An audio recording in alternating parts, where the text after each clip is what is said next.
Assalamualaikum warahmatullahi wabarakatuh.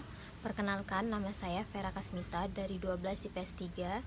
Jadi di sini saya akan menjelaskan tentang dampak perubahan sosial secara positif. Dan ini adalah contoh mind mapping yang saya buat.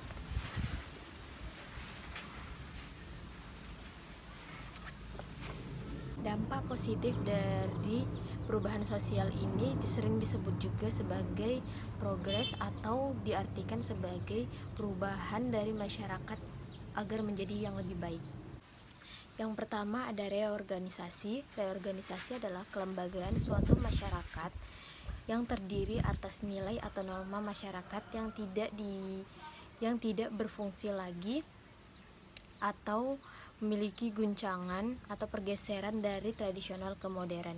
Contohnya itu, orang yang dahulu biasanya mereka berobat ke dukun atau ke paranormal, sedangkan pada zaman modern sekarang itu mereka biasanya berobat ke puskesmas. Yang kedua, ada modernisasi. Menurut Hartono, modernisasi merupakan suatu proses perubahan masyarakat untuk mendapatkan ciri-ciri atau karakteristik dari masyarakat modern yang berkaitan dengan mekanisasi ataupun industrialisasi yang dicirikan sebagai perkembangan teknologi. Dan contohnya modernisasi itu ada di bidang komunikasi.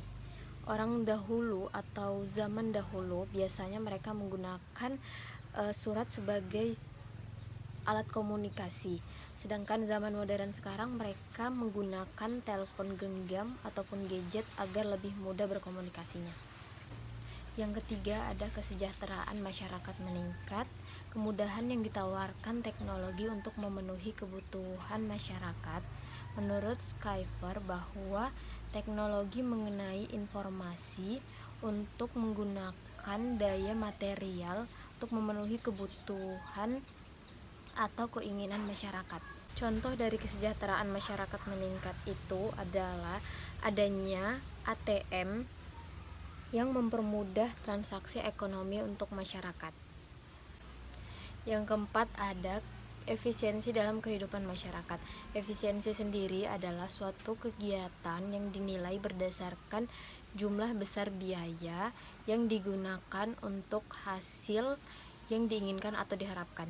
Contoh efisiensi dalam kehidupan masyarakat itu adalah ketika seseorang belanja ke pasar tradisional dibandingkan ke pasar modern, karena di pasar tradisional orang dapat tawar-menawar, sedangkan di pasar modern tidak dapat tawar-menawar.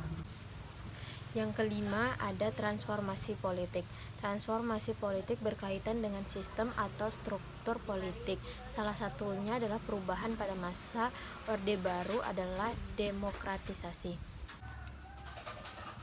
Contoh dari transformasi politik adalah demokratisasi. Demokratisasi adalah bentuk perubahan kehidupan demokrasi yang tidak terbatas pada ranah politik ataupun pemerintahan, tetapi juga pendidikan, sosial, budaya, dan juga HAM atau hak asasi manusia. Yang keenam ada integrasi sosial. Proses integrasi sosial atau menyatukan jika ada perubahan melalui unsur-unsur yang cocok dengan nilai ataupun norma sosial. Contoh integrasi sosial adalah gotong royong yang mewajibkan seluruh warga. Tanpa disadari, gotong royong tersebut dapat menyatukan seluruh warga untuk bekerja di setiap daerah tersebut. Sekian dari presentasi saya. Mohon maaf jika ada kesalahan kata. Wassalamualaikum warahmatullahi wabarakatuh.